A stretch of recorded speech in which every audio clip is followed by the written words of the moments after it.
Brett Pontecorvo here at mainstagetoableton.com, and today we're going to talk about warping audio.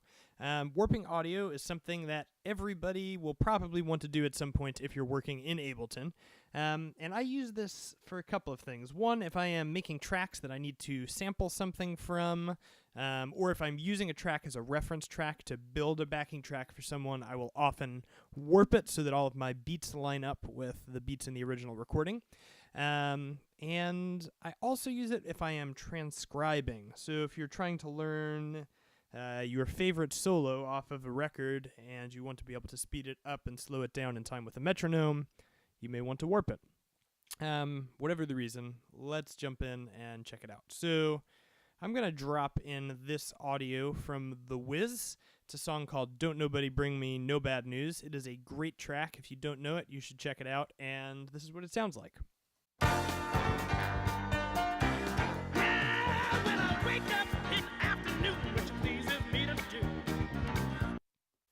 Alright, so we need to warp it. Right now this audio is just played as is. Ableton is not changing it at all. The first step to this is heading over here to the sample box and selecting warp. If you don't see this, it's because you need to view your sample box by clicking here. So I'm going to hit warp. And let's check it out with the click.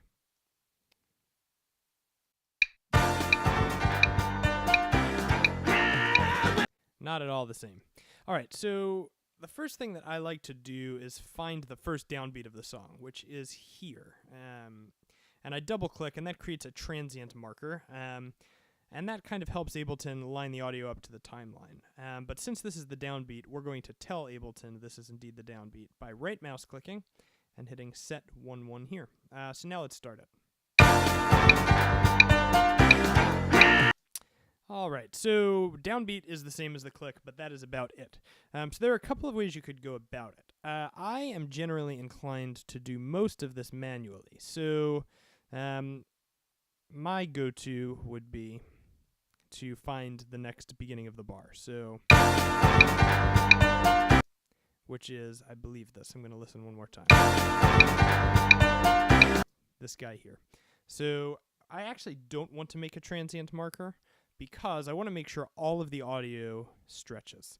So if I make a transient marker, it holds certain parts of the files in place, and right now I'm trying to get it to sync up with a metronome. So I'm going to just drag this suggested transient over to beat 2 and let it go. So now things are a little bit more lined up. So let's have a listen.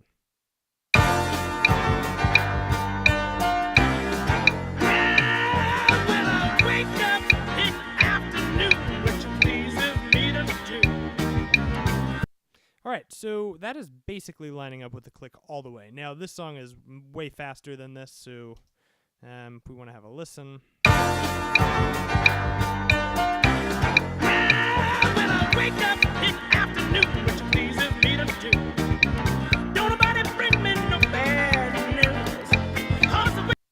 Just makes you feel good when you hear that song. Alright, but there's one other way that we can warp, which I would love to show you. If you have an idea of where your BPM is, or honestly, even if you don't, this will work. So I'm going to undo what I just did. So let's listen.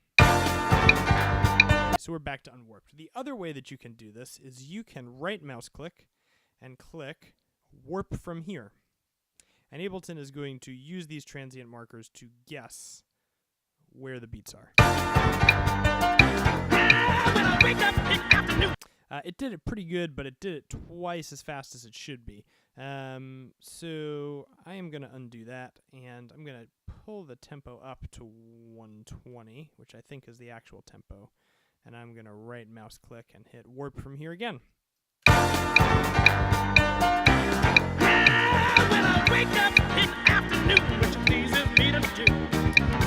Alright, so that all lined up. Now, let's talk a little bit about these transients just so you understand what I'm talking about.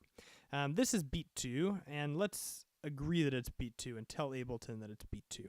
I didn't move anything, I just selected a transient marker. What that means is these are holding points, that no matter what happens in between, beat 1 and beat 2. These are beat 1 and beat 2. So if I wanted to nudge beat 3, it's going to still hold this audio. So check it out. See how the location of beat 2 never moved, but this stretched? Let's have a listen to that.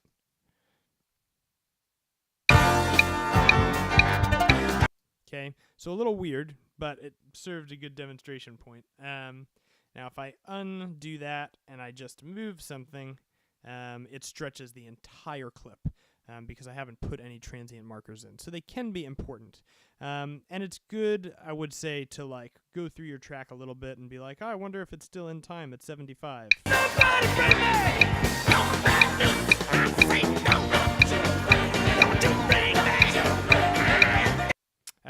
And it is indeed. So at this point, you're good to go. You have warped your audio, and it's as simple as that. The one other thing I will make mention of is if you've got some weird sounding stuff rocking, you can try and pick a different warping mode. This gets especially important when you are trying to repitch things. So if something sounds funny, I tend to like Complex or Complex Pro for stretching things out. It gives you a little bit of control. But more on that another time. This is how you warp audio. Happy warping, and enjoy your Ableton journey. Thank you guys so much for watching. If you're new to Ableton, and especially if you're switching from MainStage, head over to my website at mainstagetoableton.com/go to get your free copy of the Fast Track patch list guide today, which will have you up and running with a MainStage style patch list in Ableton Live. And to stay up to date with all of our latest blog posts, be sure you subscribe to our YouTube channel here.